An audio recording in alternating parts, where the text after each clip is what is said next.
நாம் ஒரு தோட்டம் பார்க்குறதுக்காக சத்தியமங்கலம் போயிருக்கோம். சத்தியமங்கலத்துலேருந்து 10 கிலோமீட்டர் முன்னாடியேங்க, புளியம்பட்டிலேருந்து ஒரு 10 கிலோமீட்டர் தள்ளி இங்கே வந்து தண்ணி, அருமையான தண்ணி தொட்டி இருக்குது. தென்னந்தோப்பு, தோப்புனா 80 தென்னை மரம் இருக்குதுங்க. மொத்தம் 2 ஏக்கர் 5 சென்ட்டு. ஒரு சென்டோட விலை 1,10,000 ரூபா. இந்த தோட்டம் வந்து ஒரு ஐடி ஃபீல்டில் இருக்கிற ஒரு சகோதரருடைய தோட்டம். அவர் நல்ல இயற்கை விவசாயம் பண்ணணுங்கிறக்காக வாங்கியிருக்காரு. பாருங்கள், ஆட்டு பண்ணை வச்சுருக்காருங்க, கோழி பண்ணை இருக்குது. இதில் நாய்க்கு தனியாக ஒரு வீடு கட்டி வச்சுருக்கிறாரு. ரொம்ப பிரமாதமாக இருக்குது. அப்போ இந்த கழிவுகள்லாம் இருக்கமில்லைங்க, இந்த கால்நடைகள் கழிவுகளெல்லாம் வச்சு உரமாக மாற்றி அதை தோட்டத்துக்கு பயன்படுத்துகிறார். நல்லா ஒரு அட்வான்ஸாக தோட்டம் எப்படி பண்ணணும், ஏன்னா ஒரு நல்ல க்ரியேட்டிவாக இருக்கார். தோட்டமே ரொம்ப வழக்கமாக இந்த மாதிரி மாடு கன்று இதெல்லாம் இருந்துச்சுன்னா எப்படி இருக்குன்னா கொஞ்சம் சுத்தபத்தம் இல்லாமல் இருக்கும். ஆனால் இது நீட்டாக இருக்குது, ஏன்னா அந்தளவுக்கு மெயின்டைன் பண்ணுறாரு. இது ஆடுங்களா, இது வந்து மேலே 2 மாடி, ஒரு மாடியில் மேலே இந்த ஆட்டு புழக்கையெல்லாம் போடும் இல்லையா, அது வந்து கீழே விழுகு. இது கீழே கோழி பண்ணை இருக்குது. அந்த கோழி பண்ணைக்கு இந்த தீவனம் வருது, சின்ன நடுவில் கேப் இருக்கார். இதனுடைய கழிவுகளெல்லாம் கீழே வருது. அந்த கழிவுகள் மேலே போடுற இந்த ஆட்டுக்கு போடுற தீவனம் இதெல்லாம் கீழே விழுது. கீழே கோழி பண்ணை இருக்குது, அந்த கோழிகள் அதை சாப்பிடுது. 1/2 மேலே, அதாவது டபுள் ஃப்ளோருங்க, மேலே ஆடு கீழே கோழி. ரொம்ப நல்லா பிரமாதமாக வச்சுருக்காரு. அதுபோக தோட்டமே கொஞ்சம் நல்லா நீட்டாக இருக்குதுங்க.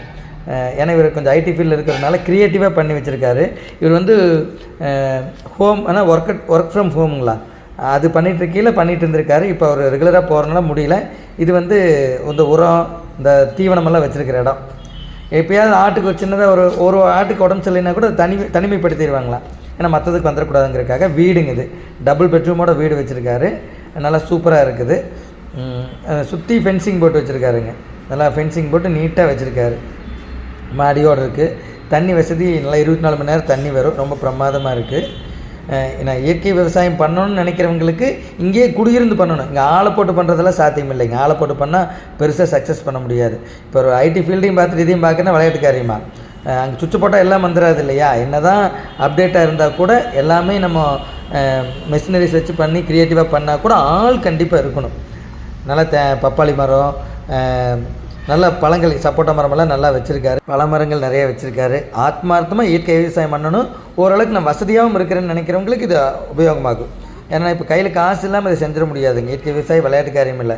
அது குறிப்பிட்ட நாள் டைம் எடுக்கும். அது வரைக்கும் நமக்கு சிரமம் இல்லாமல் பார்த்துக்கணும். தேவைப்படுறவங்க கான்டாக்ட் பண்ணுங்கள். வீடு, தோட்டம், ஆட்டு பண்ணை, கோழி பண்ணை, இப்படி எல்லாம் கலந்து கட்டி அடிக்கணும். ஆட்டுக்கெல்லாம் வந்தே வாங்கிட்டு போயிடுறாங்களாம். எல்லாமே சிறப்புங்க. தேவைப்படுறவங்க கான்டாக்ட் பண்ணுங்கள். வாழ்க வளமுடன்.